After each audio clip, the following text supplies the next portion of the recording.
Hello friends, எல்லாரும் எப்படி இருக்கீங்கன்னா உங்கள் விஜய். இன்றைக்கி உங்களுக்கு ஆந்திரா ஸ்டைல் கோங்கூரா தொக்கு. இந்த கோங்கூரா தொக்கு நம்ம ரொம்ப ட்ரெடிஷ்னலாக ஆந்திராவில் செய்கிற ஒரு டிஷ்ஷு. கோங்கூரா அவ்வளோ ஒரு மெயினான டிஷ் ஆந்திராவில். அது இந்த மாதிரி தொக்கு ரெகுலராக செய்வாங்க. இந்த கோங்கூரா தொக்கு எப்படி செய்கிறதுன்னு நான் இன்றைக்கி காட்டுறேன். புளிச்சக்கீரை, கோங்கூரானா ஒன்றுமே இல்லைங்க, புளிச்சக்கீரை. இந்த புளிச்சக்கீரை தொக்கு நம்ம எப்படி செய்கிறதுன்னு நான் காட்டுறேன். ரொம்ப டேஸ்டியாக இருக்கும், ரொம்ப ரொம்ப ஈஸியாக செஞ்சிடலாம். அதே மாதிரி இது 2-3 நாள் கூட நீங்கள் வச்சு சாப்பிட்லாம். ஃப்ரிட்ஜில் வச்சிங்கன்னா ஒரு வாரம் 10 நாள் கூட இருக்கும். இந்த கோங்கூரா தொக்கு எப்படி செய்கிறதுன்னு நான் இன்றைக்கி காட்டிடுறேன். சட்டுன்னு வீடியோக்குள்ளே போயிடலாம். நம்ம ஒரு 10லேருந்து 20 பூண்டு, அப்புறம் ஒரு 20 சாம்பார் வெங்காயம் நல்லா உரித்து வச்சுக்கணும். கோங்கூரை நல்லா அலசிட்டு தண்ணியெல்லாம் இது பண்ணிவிட்டு ட்ரை பண்ணிவிட்டு சின்ன சின்ன பீஸாக கட் பண்ணி வச்சுக்கணும். இப்போ கடாயை சூடு பண்ணிக்கோங்க. இதில் நல்லெண்ணெய் ஒரு 4லேருந்து 5 ஸ்பூன் விட்டுக்கோங்க. நல்லெண்ணெய் தான் இதுக்கு நல்லாயிருக்கும். அப்புறமா இதில் கடுகு சேர்த்துக்கோங்க, வெந்தயம் ஒரு 1/2 ஸ்பூன் சேர்த்துக்கோங்க, அப்புறமா ஜீரகம் 1 ஸ்பூன் சேர்த்துக்கோங்க. நல்லா ஃப்ரை ஆனதுக்கப்புறம் இதில் பூண்டு போட்டுக்கோங்க. ஒரு 20லேருந்து 25 பல் பூண்டு போட்டுக்கோங்க. சூப்பராக இருக்கும். இப்போ இந்த பூண்டு நல்லா வறுத்துட்டு அப்புறமா இதில் ஒரு 4 பச்சை மிளகா கீறி போட்டிருக்கேன் நான். அப்புறமா ஒரு 30 கிட்டத்தட்ட 30 சாம்பார் வெங்காயம் உரித்து நல்லா க்ளீன் பண்ணிவிட்டு நான் சேர்த்துருக்கேன்.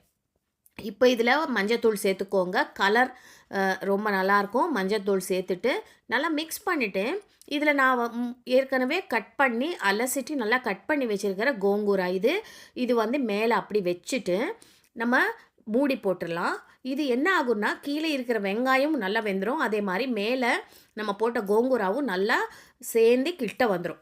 இப்போ பாருங்கள், ஒரு 2 நிமிஷத்துக்கு அப்புறம் கோங்கூரா நல்லா அவ்வளோ கோங்கூரா போட்டோம். இப்போ புளிச்சக்கீரை நல்லா சுருங்கிடுச்சு, நல்லா இவ்வளோண்டு ஆயிடுச்சு. இப்போ நம்ம என்ன பண்ணுறோன்னா இது நல்லா மிக்ஸ் பண்ணிக்கலாம். மிக்ஸ் பண்ணிவிட்டு இது நல்லா இன்னொரு 5 நிமிஷம் அப்படியே விட்டுடலாம். 5 நிமிஷத்துக்கு அப்புறம் பார்த்தீங்கன்னா கோங்கூரா நல்லா வெந்துருச்சு சாஃப்டாக. அதே மாதிரி வெங்காயமும் நல்லா சாஃப்டாக ஆயிடுச்சு. இப்போ நம்ம என்ன பண்ணுறோன்னா ருசிக்கேற்ப உப்பு போடுறோம். புளிச்சக்கீரைக்கு எப்போவுமே கொஞ்சம் உப்பு கூட தாங்க சேர்க்கணும். ஏன்னா ரொம்ப புளிப்புத்தன்மை இருக்கிறதுனால கொஞ்சம் உப்பு கூட சேர்த்தா தான் நல்லாயிருக்கும். நல்லா 1 ஸ்பூன் உப்பு சேர்த்துருக்கேன் நான். மிக்ஸ் பண்ணிக்கோங்க. திருப்பியும் மூடி போட்டு விட்டுருங்க.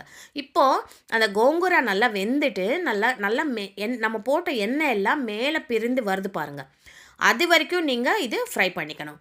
இப்போ இதில் மிளகாத்தூள், வெறும் மிளகாத்தூளுங்க. நீங்கள் வேணும்னா குழம்பு மிளகாத்தூள் கூட சேர்த்துக்கலாம். நான் ஒரு 2 ஸ்பூன் மிளகாத்தூள் சேர்த்துருக்கேன். சேர்த்துட்டு நல்லா மிக்ஸ் பண்ணிவிட்டு இப்போ மூடி போட வேண்டாம், இப்படியே ஓப்பன்லவே இன்னும் ஒரு 5 நிமிஷம் இந்த தொக்கு நல்லா கொதிக்கட்டும். இப்போ பாருங்கள், நம்ம போட்டது கொஞ்சம் அந்த கலர் எப்படி இருக்குது, ஒரு 5 நிமிஷத்துக்கு அப்புறம் கலர் பாருங்கள். இதுதான் சூப்பரான ஆந்திரா கோங்கூரா தொக்கு ரெடி ஆயிடுச்சு. இதே நல்லா எப்படி சாப்பிட்ணுன்னா நல்லா கரண்டி சூடான சாதம், ஒரு 2 ஸ்பூன் நெய், அப்புறமா இந்த புளிச்சக்கீரை வச்சுட்டு சாப்பிட்டு பாருங்கள்.